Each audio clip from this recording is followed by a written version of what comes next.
الله صلى الله عليه وسلم وإلى آله وصحبه أجمعين وإلى حضرات جميع الأنبياء والمرسلين عليهم الصلاة والسلام وإلى حضرات جميع الأولياء والصالحين وجميع المؤمنين والمؤمنات والمسلمين والمسلمات الأحياء منهم والأموات وإلى حضرات آبائنا وأمهاتنا وأجدادنا وجداتنا وعشيرتنا ومعلمينا ومن لهم حقوق علينا شيء لله لهم الفاتحة.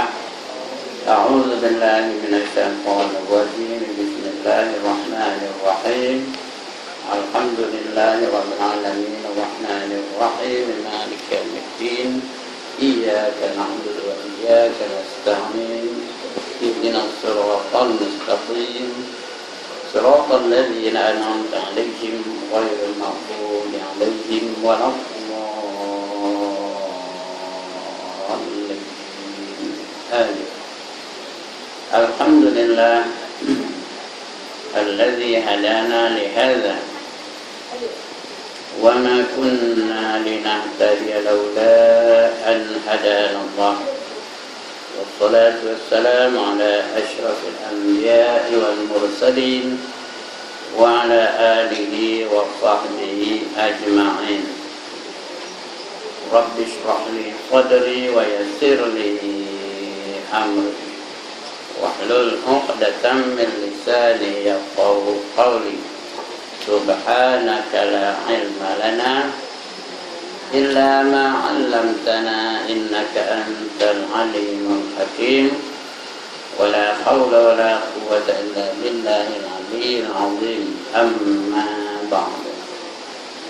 Yang dimuliakan anak kita yang menjadi pengurusi majlis, yang berbahagia tuan-tuan imam, tuan-tuan bilal, tuan-tuan guru, para ustaz, ustazah, pemimpin-pemimpin di tempat masing-masing, seterusnya tuan-tuan dan perempuan hadirin hadirat muslimin muslimat yang dirahmati Allah sekalian. Alhamdulillah pagi ini Allah beri kita kesempatan lagi untuk berada di dalam taman-taman syurga di dunia. Itulah dia majlis-majlis ilmu. Kata Nabi, kalau kamu lalu di taman-taman syurga, maka petiklah buah-buahannya. Sahabat pun tanya, apa itu taman-taman syurga ya Rasulullah? Jawab baginda, itulah dia majlis-majlis ilmu. Itu taman-taman syurga di dunia. Di dunia ni ada dua taman syurga. Satu, di mana-mana pun dalam dunia. Yang kedua, tempatnya khusus di Madinah. Di Madinah tu ada satu ruang dalam masjid Madinah tu, namanya Raudhah. Yang itu taman syurga. Yang ini kena 5,000 baru dapat masuk dalam taman syurga. Ada yang satu lagi tu, yang di mana-mana tu, berapa dia kena duit? Free of charge. You can come anytime, you can go anytime, free. Tak ada yang nunggu, tapi ada nunggu tu. Mau tiket ada. Nak datang ambil RM10. Keluar RM10. Ada ke apa tu?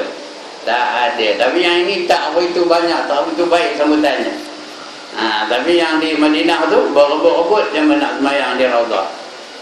Jadi kita ada Raudhah yang selain daripada yang di Madinah tu, kita rebut peluang itu.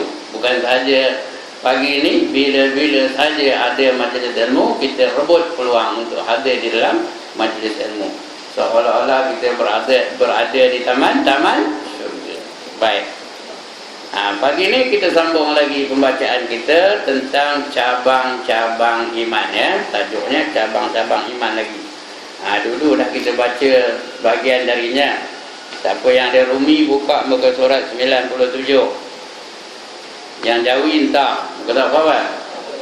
80. 40. 40 ya. Buka muka surat 40. Yang Rumi buka muka surat 97. Lepas itu kita dah baca sampai mana? Yang ke-8. Hari ini 14. Oh, yang ke-11 sudah tu ya. Memerdekakan hamba. Yang ke-14, benar pada jual belinya dan naik saksi dengan benarnya. Mula-mula jual beli itu biar benar. Kalau jenis timbang tu biar betul-betul. Kalau jenis sukat, sukatannya biar betul-betul. Jangan nipu. Kalau nipu dalam hal jual beli, esok masuk neraka. Namanya apa? Wail. Wailul lil mutaffifin allazina izaktalu 'alan nas yastawfun wa idza kaluhum aw wazaruhum yukhsirun. Ya. Neraka wail lah bagi mereka-mereka yang menipu dalam timbangan. Apabila dia membeli, diberatkannya timbangannya, dan apabila dia menjual, diringankannya timbangannya. Esok masuk dalam mana? Dalam wail. Wail tu satu lembah dalam neraka Jahannam. Dia bukan nama neraka, dia satu lembah dalam neraka Jahannam, yang kalau seekor burung terbang dari tepi ke tepi memakan masa 500 tahun penerbangan. Itu besarnya wail tu. Besar ke kecil? Besar benar ya. Kalau dari tepi ke tepi burung tu terbang 500 tahun baru sampai dari tepi ke tepi. Ini untuk orang yang nipu dalam timbangan. Begitu juga untuk orang yang berdusta, masuk neraka wail. Begitu juga untuk orang yang mengumpat. Begitu juga untuk orang yang lalai dalam sembahyang mereka. Itu masuk wail itu. Baik. Jadi jangan menipu ketika berjual beli, dan juga jangan naik saksi. Jangan naik saksi dengan palsu, dengan mengeluarkan kenyataan-kenyataan yang palsu. Kalau benda itu tak berlaku, jangan naik saksi. Ya. Jangan jadi saksi terhadap sesuatu perkara kalau dia tahu tak benar. Kalau dia tahu tak benar, jangan saksi. Artinya kalau orang tu tidak melakukannya, jangan kita pula bersumpah mengatakan kita ada nengok benda tu berlaku. Ya, saksi sumpah, saksi palsu tu di antara dosa-dosa besar yang dimurkai oleh Allah Subhanahu wa taala. Jadi orang yang tidak nipu dalam timbangan dan sukatan, dan orang yang menjadi saksi yang benar itu, mereka itu sudah memiliki cabang-cabang iman ya. Salah satu atau salah dua daripada cabang-cabang iman sudah dimiliki oleh mereka. Yang ke-15, memelihara akan diri daripada zina dengan nikah. Apa dia zina dengan nikah? Mana zina? Tapi dah nikah apa zina pula? Kadang-kadang boleh berlaku zina dalam walaupun dia dah menikah. Yang pertama, kalau dia melakukan persetubuhan ketika isteri dalam haid, itu kira zina tu. Yang kedua, kalau dia melakukan persetubuhan bukan di tempat yang sebenarnya. Tahu kan? Nak terang benar kan? Tak payah lah ya. Itu kira zina tu, dosa zina tu. Dia lewatkan isterinya tu. Itu kira zina tu. Jangan buat apa itu. Ya. Itu mengelak daripada berlaku yang demikian itu salah satu daripada cabang-cabang iman. Mengapa kita tak buat? Kerana kita beriman dengan Allah. Kita takut siksa Allah Ta'ala. Ya. Zina dalam nikah, di luar nikah boleh kan? Lagi tak boleh ya. Apa kata Allah? Wala taqrabuz zina. Lagi sambung. Innahu kana fahisha. Sambung lagi. Wa sa'a sabila, kata Allah ya.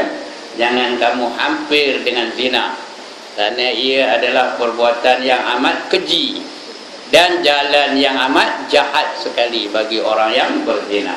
Hampir pun tak boleh. Tak usahakan nak berzina. Ya, di antara cara-cara orang yang menghampiri zina apa? Seperti pergaulan bebas antara lelaki dan perempuan. Seperti perempuan-perempuan yang tidak menutup auratnya. Itu hampir dengan zina lah tu. Seperti menganjurkan pesta-pesta yang ada percampuran lelaki dan perempuan. Kerana pesta-pesta ni bukan dia datang pesta je, dia ada package-nya sendiri. Bila ada pesta, berlakulah pergaulan bebas antara lelaki dan perempuan. Yang kedua, berlakulah pendedahan aurat. Yang ketiga, berlaku penyalahgunaan dada. Tengok baru-baru ini bila ada pesta di Bukit Jalil tu, ada tak yang mati? Mengapa mati? Kerana berlebih-lebihan menggunakan dada. Jadi zina ni satu perbuatan yang sangat keji.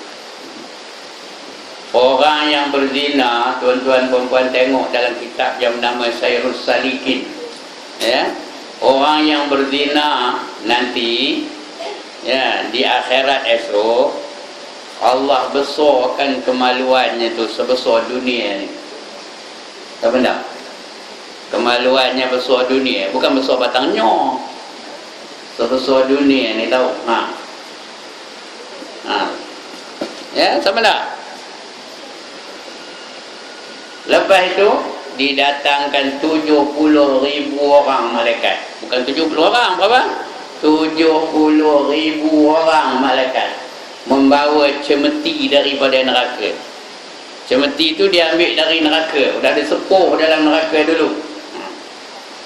Apa warnanya kan? Merah lah, lepas kena sepuh. Ya?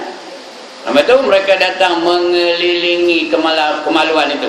Kalau perempuan susunya, kalau lelaki kemaluannya, ya, keliling kemaluan tu. Itu dia punya leader tu, ketua tu bilang lah, 1, 2, 3, betul bang? Oh, dia empuk. Tang mana? Tang itulah. Ya. Hancur, tahu? Hancur. Udah hancur tu, elok balik lepas itu. Itu bilang lagi, siji, loro, telu, prop, hancur. Itu bilang lagi, warna, renda, muna, prop, hancur lagi. Elok balik, bilang lagi, apa lagi bilang lagi? 1, 2, 3, prop, hancur lagi. Bilang lagi apa?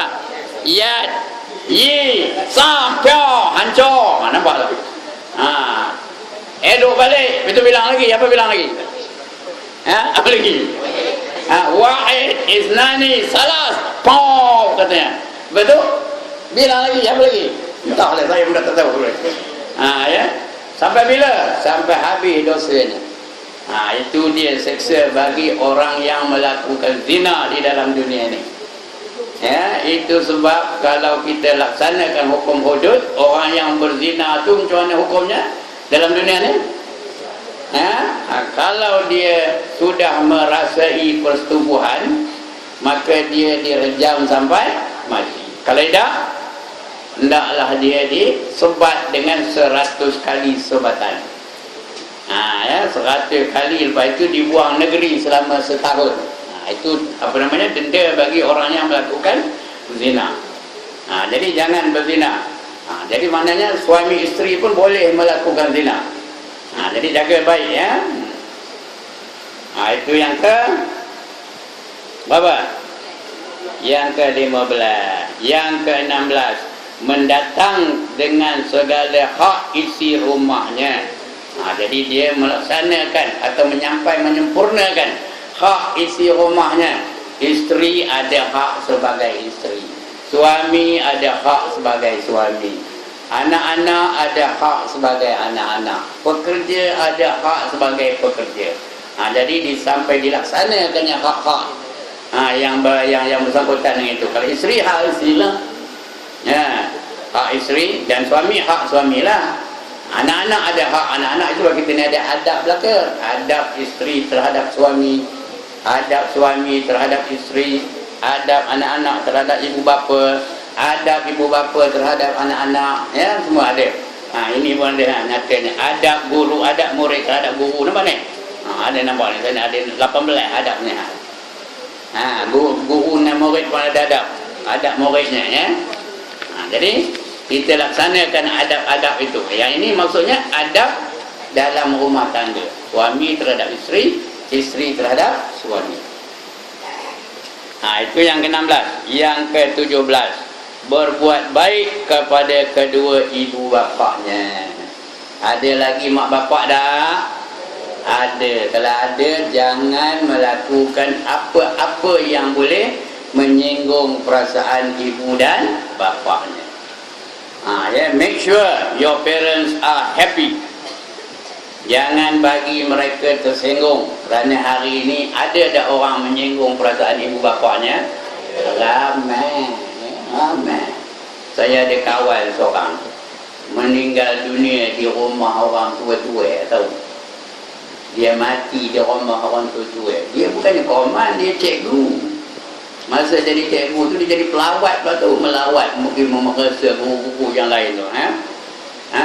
Bila dia dah tua, dia otaknya dah tak berapa berfungsi dengan baik, maka anak-anaknya tu malu dengan dia. Hantar rumah orang tua-tua dia pun lah, saya tak nak ngapa otak mana, cari dia pula. Dia hantar rumah orang tua-tua kerana anak-anaknya berjaya, ada yang jadi engineer, ada yang jadi macam-macam lah. Dia hantar rumah orang tua-tua, akhirnya mati dia di rumah orang tua-tua tu. Itu dia orang yang tak menjalankan kewajipan dia terhadap ibu dan bapaknya. Dan yang ini bapak dia lah, mati dia tu. Sianya orang baik orangnya. Mati dalam keadaan yang kesunyian, very lonely. Jadi ada ke esok cita-cita nak hantar bapak ke mak ke rumah orang tua? Ada ke? Memanglah mak bapak ni lagi tua, lagi nyengat. Tahu dah? Tahu ke nyengat? Dia memang lagi tua, lagi nyengat. Ngapa saya pandai menong abah ni? Pasal saya dah tua. Dengan anak-anak nyengat aja kerjanya. Tak betul saja dia mah. Itu sebenarnya ujian bagi anak-anak. Bapak ke mak ke apa itulah. Dia memandang rendah terhadap anak-anak. Kenapa? Kerana dia dulu makan garam. Itu sebab dia dulu kena darah tinggi. Sebab dia dulu makan garam. Jadi apa saja dibuat anak-anak tu tak kena aja kajian. Jadi ini ujian bagi anak-anak lah, supaya mereka sabar menghadapi kerana orang tua-tua. Ada seorang orang tua tahu, jiran saya dululah, lama dah, bila dah tak ada dah. Anak dan menantunya layan baik-baik, elok layanan mereka. Saya tahu lah dekat rumah saya. Tapi bila ada orang datang ziarah dia, tahu apa dia kabur bila orang yang ziarah tu? Demel rumah ni bukan dibaginya teman makan. Ya Allah. Apalah rasa anak dan menantu itu agak bila cakap apa itu? Tersenggung tak? Tersenggung. Dia menyanggung kita, tak apalah, entaklah ya. Jangan kita menyinggung mereka. Apa kata Allah dalam Quran? Imma yablughanna indakal kibara ahaduhuma aw kilahuma. Lagi? Fala taqul lahuma uff wa qul lahuma qawlan karima. Kata Allah ya. Jika sekiranya salah seorang daripada mereka, salah seorang daripada ibu atau bapa tu ya, tua atau kedua-duanya tua di bawah jagaan kamu, jangan kamu berkata kepada kedua mereka dengan perkataan uf pun tak boleh. Apa kata uf? Uf tu itu uf lah tu ya. Kalimah bantahan yang paling mild. Apa kata mild?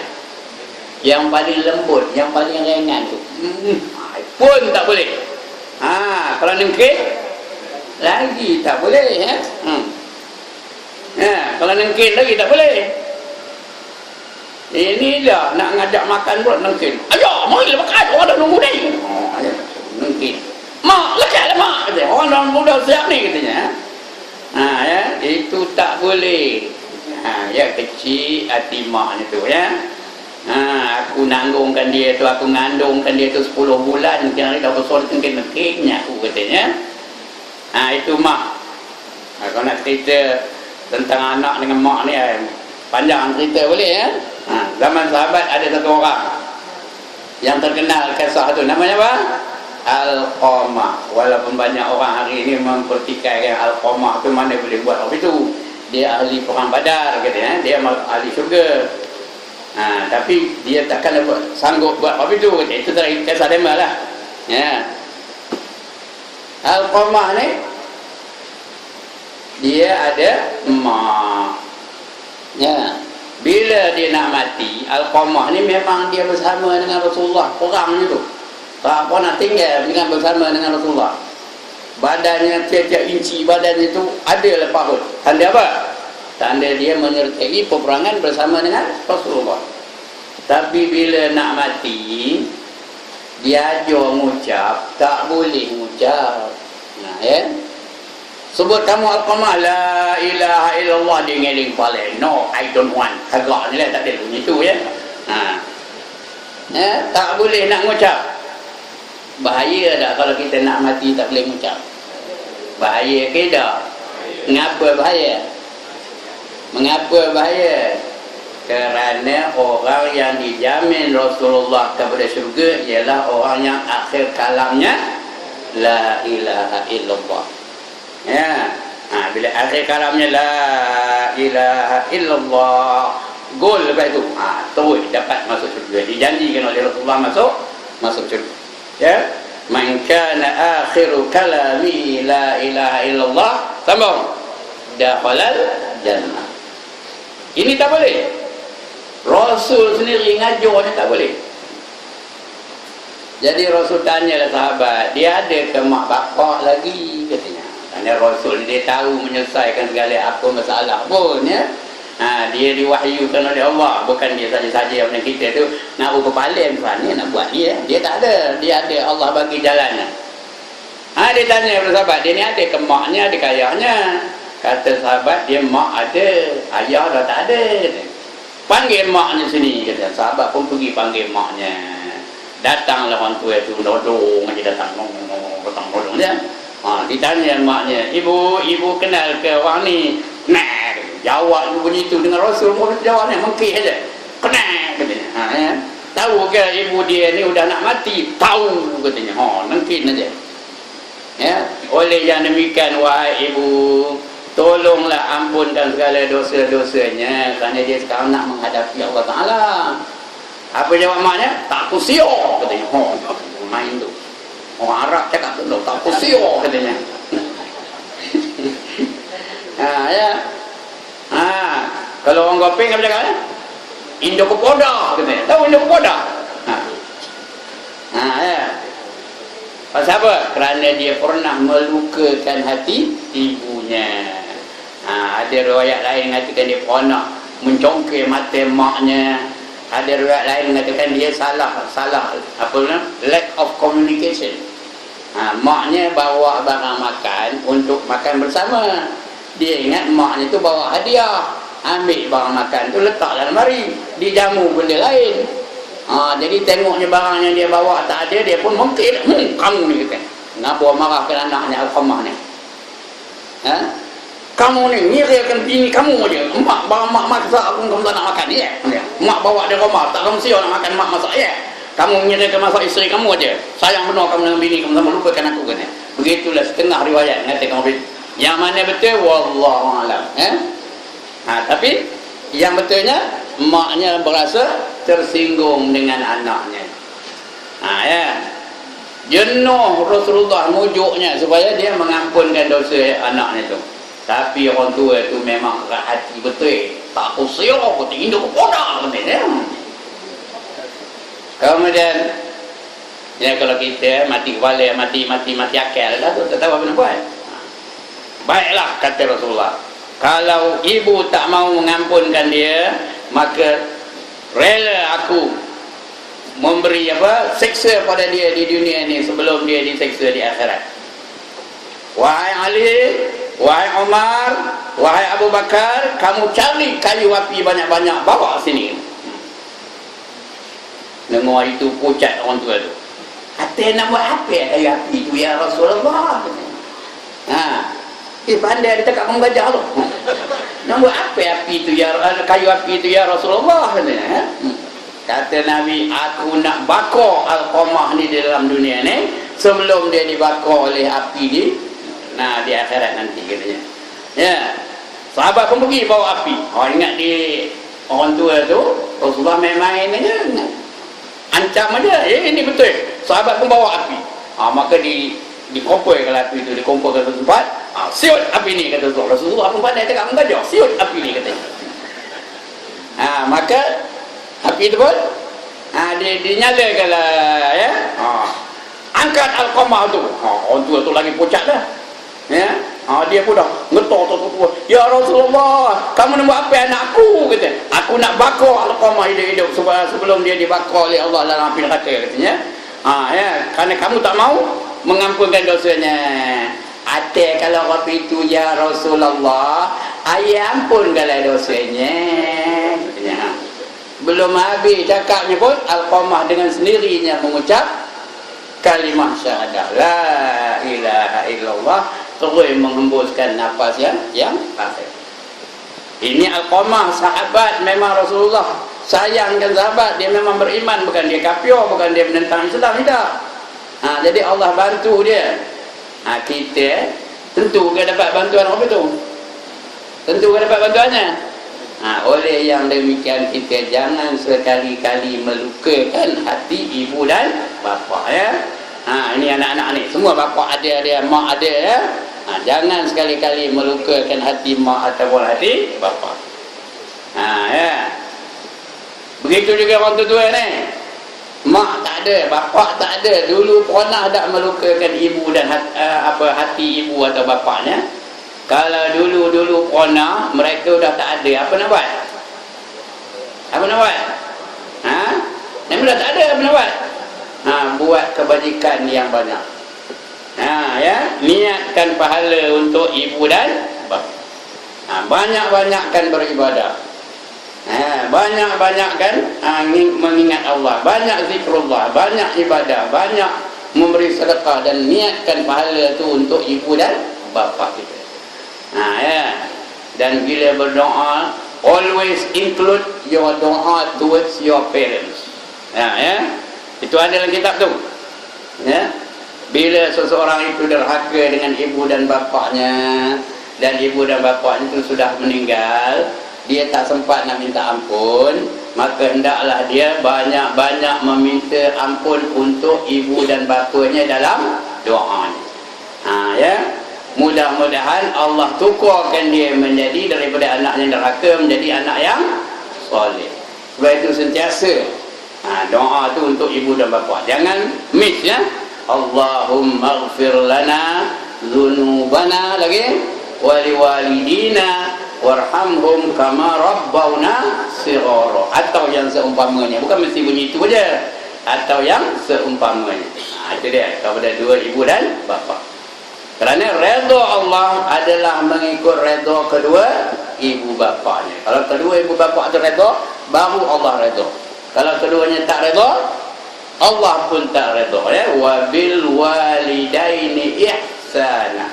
Ya, dan kepada kedua mereka hendaklah kamu berbuat baik. Ya, jangan sekali-kali mengecikkan hati ibu dan bapanya, ya.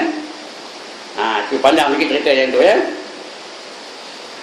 Berbuat baik kepada kedua ibu bapanya. Selepas akidah ini nombor 2 ni, ya. Nombor 1, akidah kena betul. Sebab Allah pesannya, wa qadha rabb dah lupa saya. Wa qadha rabbuk apa? Wa bil walidaini ihsana. Sebelum itu, kan? Dah lupa nak buatnya, dah lupa. Jangan cari buku yang tua yang benar, kamu nak lupa. Ya. Wa qadha rabbuka alla ta'budu illa iyyahu wa bil walidaini ihsana. Wa qadha rabbuka, diwajibkan kamu kepada Tuhan kamu tu, ya. Jangan kamu menyembah selainkan dia. Dia siapa? Allah. Itu akidah dulu. Nombor 1 akidah dulu, ya. Wa qadha rabbuka alla ta'budu illa iyyahu wa bil walidaini ihsana. Ya, diwajibkan kepada kamu itu menyembah, jangan menyembah yang lain. Ya, wa qadha rabbuka alla ta'budu, jangan Allah tu sesungguhnya jangan kamu menyembah illa melainkan dia itu apa? Allah. Lepas itu wa bil walidaini ihsana, dan kepada kedua orang tua kamu hendaklah kamu berbuat baik. Ya.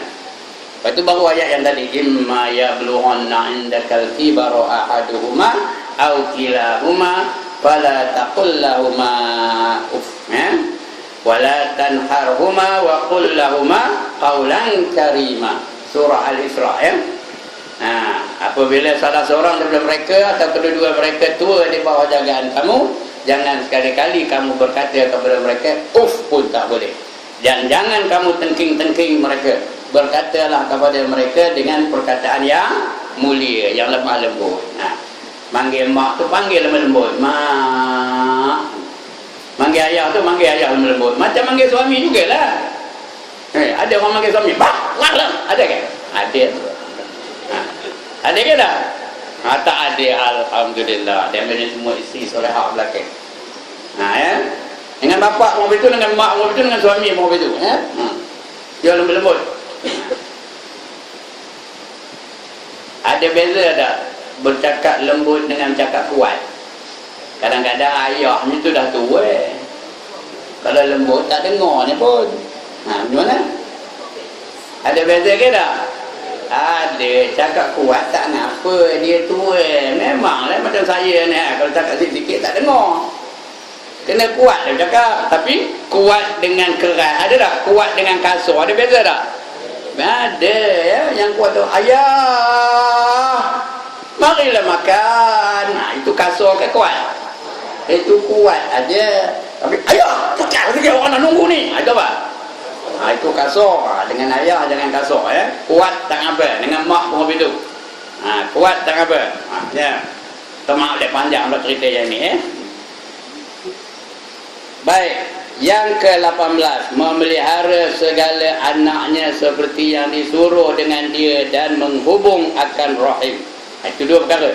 Pertama, memelihara akan anaknya. Karena Islam itu dia agama kasih sayang. Dia pelihara anaknya. Apa kata Ali? 7 tahun yang pertama anak itu hendaklah kamu apa? Kamu manja-manjakan mereka, bermain-main dengan mereka 7 tahun yang pertama. Ya, 7 tahun yang kedua hendaklah kamu disiplinkan anak-anak kamu itu. 7 tahun yang ketiga selepas itu apa?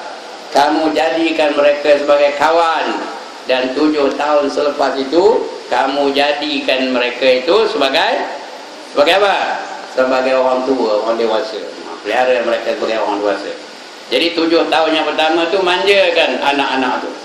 Ya, jangan merempit aja kerjanya. Nak nampur aja kerjanya, manjakan anak-anak tu. Kerana anak-anak tu bukan tahu apa. Dia buat salah pun dia bukan tahu. Dia rasa tak ada apa. Dia kena nak main aja. Maka kita kena bermain-main dengan anak-anak kita. Jangan masak macam nak nampur aja. Ya, kadang-kadang ayah kalau itu mak dah. Ayah kalau itu takut anak tu dengan dia. Ya, anak tu manjat baunya, tolak, tang. Maka hadir. Dia manja. Tapi disiplin. 7 tahun yang kedua disiplinkan anak-anak. Apa nak buat kepada anak-anak dah umur 7 tahun? Apa nak buat kepada anak-anak dah umur 7 tahun? Suruh mereka akan sembahyang. Muru auladakum bis-shalah wa hum abna'u sab'a sinin. Perintahkan anak-anak kamu dengan sembahyang setelah mereka berumur 7 tahun. Dah umur 7 tahun suruh sembahyang. Wa adribuhum 'alaiha wa hum abna'u 'ashrin. Buat apa tu? Pukul mereka yang meninggalkan sembahyang setelah berumur 10 tahun. Mana yang dah umur 10 tahun tak sembahyang juga apa buat? Diam kan, pukul, bagi sakit. Jangan begitu je, bagi sakit, pukul betul-betul, bagi sakit. Cuma jangan bengkak, jangan darah, jangan patah, itu aja. Tapi bagi dia belajar betul-betul. Ada pun nak buka dah anak-anak tak sembahyang? Tak ada, bagus itu ya, kerana anak-anak bagusnya. Tak ada ninggalkan sembahyang. hari ni yang berlaku masalah-masalah remaja ni mengapa? Pasal yang ini kita tak buat. Kita biarkan anak tu. Kadang dah umur 15, 16 dia tak semayang, biar dia nongin aja dia. Nengok budak tu tak semayang. Bila dah umur dekat 30, 28 tu baru nyuruh, mat, ngapa tak semayang mat? Kata. Dijegil kita pun dah takut. Dah tak berani kita dah. Pasal udah tua baru kita nyuruh. Coba kalau dah masih umur 10 tahun tu kita suruh dia semayang, pukul dia tak semayang. Tak berani dia meninggalkan semayang. Depan kita lah. Ini saya cerita sebab saya dah tua, anak pun dah ramai. Kalau depan saya tak berani dia meninggalkan semayang. Jadi masalah semayang tak adalah jadi masalah bagi kalau kita betul-betul didik mereka dengan semayang. Tak ada masalah nak kurang ajar dengan bapak, nak kurang ajar dengan mak, tak ada masalah. Kenapa? Kita dah didik, kita dah disiplinkan mereka yang sebenarnya. Yang jadi masalah hari ni apa? Kita biarkan aja. Itu yang masalah merempit dan masalah pergaulan bebas dan sebagainya. Pasal apa? Kita biarkan saja. Jadi sudah umur 10 tahun tu tak semayang, pukul je. Begitulah kita dengan anak-anak kita. Kalau gagal kita melakukan, ini yang berlaku hari ini. Kenapa? Kerana ibu bapa gagal mendisiplinkan anak-anaknya. Ini masalah hari ini. Apa masalahnya? Masalah merempit lagi, masalah bosia lagi, masalah bojan. Dua-dua ni cakap Cina, orang Melayu Johannya, andai betul ya. Masalah dada lagi, masalah apa lagi? Masalah zina, masalah pergaulan bebas, semua kebanyakannya dilakukan oleh orang apa? Orang Melayu yang beragama Islam. Kita ni Johan belaka. Ya ke dah? Ya tu bangga lah ya. Alhamdulillah kita ni Johan belaka. Johan lepak, lagi Johan apa? Johan merempit, lagi Johan buang anak. Baru ni saya tengok dalam satu Facebook saya. Sudah ada gambar seorang budak dibuang di maknya. Dalam beg, tulis di luar beg tu JKR tulisnya. Agak-agaknya ayah ni boleh JKR kan? Budak tu dah mati dah. Saya tulis dalam Facebook tu apa? Inilah dia perangai kemanusiaan, bukan kebinatangan. Ini perangai manusia tu, bukan perangai binatang. Kalau binatang sanggup dah dia bunuh anak dia itu. Sanggup kan? Binatang tak sanggup bunuh anak dia itu, tapi manusia sanggup ya. Campak anak dari tingkat 4 dah macam-macam. Itu pasal manusia tu. Jadi sebab apa berlaku apa itu? Sebab kita tidak didik anak-anak kita. Udah didik, dia menjadi apa itu juga, baru kita serah kepada Allah Subhanahu wa taala. Soalnya udah didik ke tak? Kalau udah didik, tak apa. Kalau belum didik, didik dia betul-betul. Depan-depan mata kita jangan biarkan mereka itu melakukan perkara-perkara yang dimurkai Allah Taala. Didik betul-betul, tegas sebagai ibu dan bapa. Sekarang ni pasal kita tak tegas. Tambah kalau anak tu dah berjaya, lagi kita tak berani nak negur. Kadang lepas mayang di wirid tu, ayah tu wirid, subhanallah, subhanallah, subhanallah, subhanallah, subhanallah, subhanallah. Tengah wirid tu datang anak darahnya. Dari dalam diri keluar, make upnya punya hebat. Pakai apa?